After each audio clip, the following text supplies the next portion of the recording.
Kontroverser Reboot, mit Spannung erwartet, dann heiß diskutiert. James Gunns neuer Superman spaltet Fans und Kritiker gleichermaßen. Seit kurzem bei den gängigen Streamingdiensten kostenpflichtig verfügbar, wodurch ich ihn nun nachgeholt habe und einiges zu sagen habe.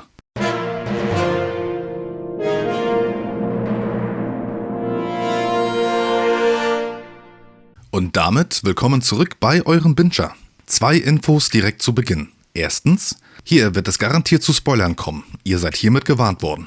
Die zweite und deutlich längere Info: Ich gehörte auch zu denjenigen, die sehr enttäuscht waren, als Henry Cavill endgültig die Tür zu einer Fortsetzung seines Supermans zugeworfen wurde. Es ging ja bereits davor mehrfach hin und her. Erst Absage, dann bestätigtes Comeback, unter anderem durch sein Auftauchen in der Post-Credits-Scene von Black Adam, was ein regelrechtes Beben in den sozialen Medien auslöste, dann als James Gunn die Verantwortung für das DCEU übernahm und gleichzeitig ein Reboot mit einer Neubesetzung für Superman ankündigte, haben sich die Reaktionen erneut förmlich überschlagen. Ich war ebenfalls sehr skeptisch, da für mich persönlich Henry Cavills Man of Steel der bislang beste Superman war. Es passte einfach das Gesamtpaket. Egal ob in Man of Steel oder Batman vs. Superman sowie beide Justice League-Versionen. Trotz dieser regelrechten Achterbahnfahrt war ich mehr als bereit, dem Reboot eine faire Chance zu geben. Anders als alle anderen Verfilmungen vom Mann aus Stahl, Superman Returns lasse ich mal in der Review komplett außen vor als Vergleich, steigen wir zu einem Zeitpunkt ein, an dem die Welt schon seit längerem mit Metawesen sowie Superhelden vertraut ist und Superman seit 3 Jahren im Einsatz ist. Das ist spannend und gewagt zugleich.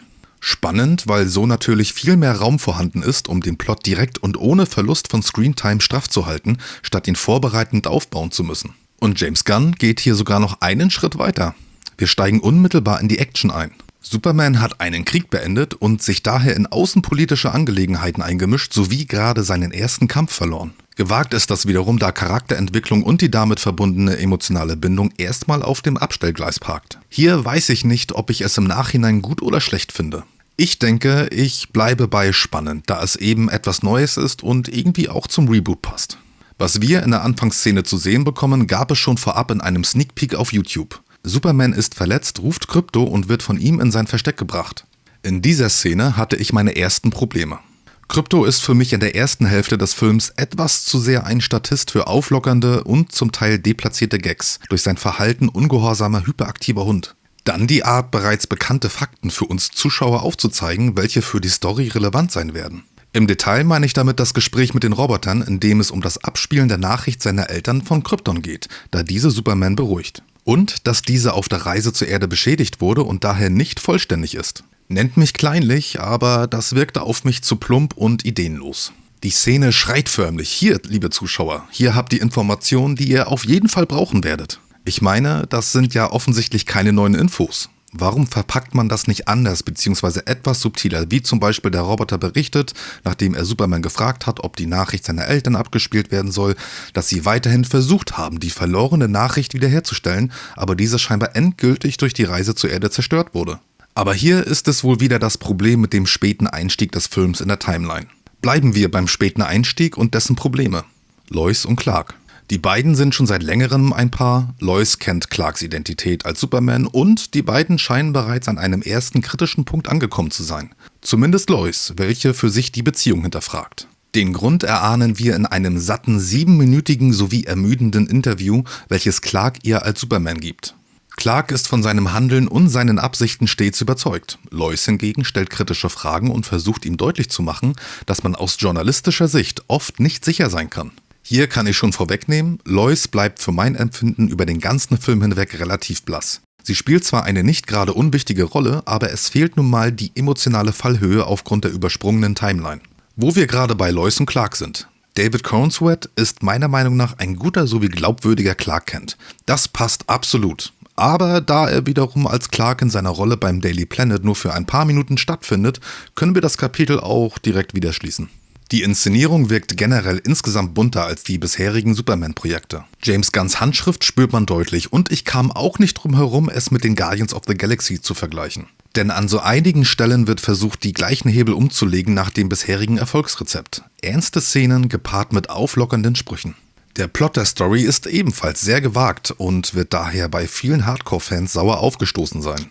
Die Darstellung von Supermans kryptonischen Eltern sowie deren Grund, ihn zur Erde zu schicken, weicht hier komplett von dem ab, was wir zuvor kennengelernt haben. Als Lex Luthor mit seinem Team in Supermans Versteck einbricht, gelingt es Engineer, die verloren geglaubte zweite Hälfte der Nachricht seiner Eltern wiederherzustellen. In dieser reden sie davon, dass Superman über die Bewohner der Erde ohne Gnade herrschen und für möglichst viele Nachkommen sorgen soll, um Kryptons Vermächtnis am Leben zu halten. Lex hat nun endlich das Material, um vermeintlich beweisen zu können, dass Superman eine Bedrohung ist. Natürlich glaubt man zuerst, dass das Videomaterial manipuliert wurde, doch es bleibt dabei. Die Aufnahmen sind real. Bis hierhin sind ca. 40 Minuten vergangen. 40 Minuten, die auf mich sehr durchwachsen gewirkt haben. Doch von hier an wird der Film deutlich besser und nimmt Fahrt auf. Superman ist natürlich verwirrt und gleichzeitig verletzt, da die unvollständige Nachricht seiner biologischen Eltern bis dahin für ihn wie eine Religion zu sein schien. Er ist der Beschützer, er soll seine Überlegenheit einsetzen, um Gutes zu tun. Zumindest dachte er das bis zu diesem Moment. Um zu beweisen, dass seine Absichten nicht bösartig sind und um Krypto zu finden, der seit Luthors Eindringen in sein Versteck verschwunden ist, stellt er sich dem Haftbefehl und landet dadurch in Luthors Einrichtung von Planet Watch, einem geheimen, von Lex erschaffenen Taschenuniversum, wo er sich eine Zelle teilt mit dem Element Man. Das ist kein Zufall, denn dieser hält ihn unfreiwillig in Schach durch das Erschaffen von Kryptonit, da sein Sohn ebenfalls von Lex als Druckmittel gefangen gehalten wird. Von hier an wird es eine Rettungsmission, um Superman zu befreien. Lois wendet sich daher an die sogenannte Justice Gang, bestehend aus Green Lantern, Hawkgirl und Mr. Terrific. Hier muss ich auch direkt einwerfen, dass dieser Charakter dem Film definitiv gut getan hat und teilweise sogar Superman die Show stiehlt. Seine trockene Art mit ungezwungenen Gag-Momenten wirkte glaubwürdig und passend zu seinem Charakter.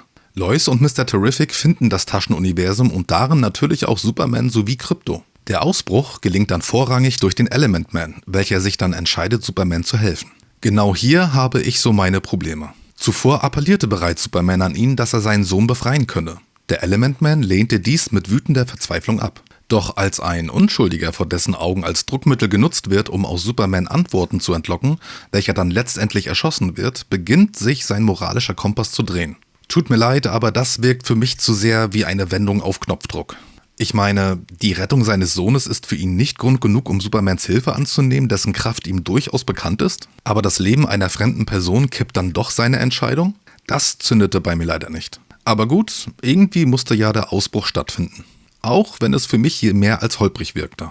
Wie dies dann gelingt, war auch sehr vorhersehbar, da Element Man etwas Ähnliches wie eine Sonne erschafft, damit der durch das Kryptonit stark geschwächte Superman wieder regeneriert und zu Kräften kommt. Im großen Finale werden Lex Luthors Intrigen aufgedeckt sowie der Welt präsentiert. Und das Geheimnis wird gelüftet, wie man in Supermans Versteck gelangen konnte, da ja dessen DNA der eigentliche Schlüssel ist. Ultraman ist ein Klon von Superman, jedoch unvollkommen, weshalb er ihn per Eingaben von Bewegungsabläufen vorrangig steuern muss. Wer die Comics kennt, wird hier von Ultramans Identität wenig überrascht sein, doch dort ist er in der Regel eine alternative Version von Superman aus einer anderen Dimension. Der unausweichliche finale Kampf mit Engineer und Ultraman kann sich durchaus sehen lassen. Es ist ja generell schwierig, eine bedrohliche Situation für Superman zu kreieren, sofern man nicht auf das typische Szenario mit Kryptonit zurückgreift. Hier ist es meiner Meinung nach gelungen. Hervorheben möchte ich auch Nicholas Holts Leistung als Lex Luthor. Er überzeugt durch einen wohldosierten Mix aus Besessenheit, Genie und Wahnsinn. Die Endszene kommt mit einer sehr charmanten Idee daher. Wir sehen Superman wieder in seinem Versteck, wo er sich zur Beruhigung Aufnahmen seiner Eltern anschaut. Diesmal sind es aber nicht seine kryptonischen Eltern, sondern seine Eltern bzw. die Kents, die ihn auf der Erde großgezogen und ihm die Werte vermittelt haben, die ihn zu dem machen, der er heute ist. Schönes Ende, das noch etwas mehr Gewicht gehabt hätte, wenn Jonathan und Martha nicht so untergegangen wären in der Handlung. Es gibt zwar ein paar Szenen mit ihnen, doch diese reichten für mich nicht für den Transport von Emotionen auf das Verhältnis zwischen ihnen und Clark. Ebenfalls sehen wir am Ende Supermans Cousine Supergirl, die ihren Hund Krypto wieder abholt. Nun wird im Nachhinein auch klar, warum Krypto nicht wirklich auf ihn gehört hat, da es eigentlich nicht sein Hund ist. Was sage ich nun abschließend in meinem Fazit zum neuen Superman und generell diesem Reboot? James Gunns Neuinterpretation ist definitiv bunter, lockerer und überladener als die bisherigen Produktionen in Form von Christopher Reeves und Henry Cavill Superman. Vor allem ist unsere Hauptfigur nicht mehr der bedachte, fokussierte Mann aus Stahl mit epischen One-Linern. Er ist menschlicher inszeniert und wirkt daher auch mehr wie Clark im Superman-Kostüm statt Superman, der in die Rolle von Clark schlüpft. So wirkte auf mich jedenfalls die Performance vom Mann in Strumpfhosen und Cape. Insgesamt verstehe ich, warum Fans und Kritiker hier gespalten sind. Doch ist es nun ein schlechter Film? Für mich ist die klare Antwort nein. Ist es ein gelungener Reboot? Für mich auf seine eigene Art und Weise, die man entweder mag oder eben nicht. Unterm Strich hat er mich unterhalten und wirkt in sich durchaus stimmig. Fängt man aber an, ihn mit früheren Verfilmungen zu vergleichen, wird es jedoch schwierig. Denn man merkt, dass der neue Superman sich bewusst von den anderen abheben möchte. Nun frage ich euch, was haltet ihr vom jüngsten Superman-Reboot? Hat er für euch funktioniert? Was hat euch gefallen? Was hat euch gestört? Ab damit in die Kommentare. Ich bin für heute jedenfalls raus und wir sehen uns im nächsten Video.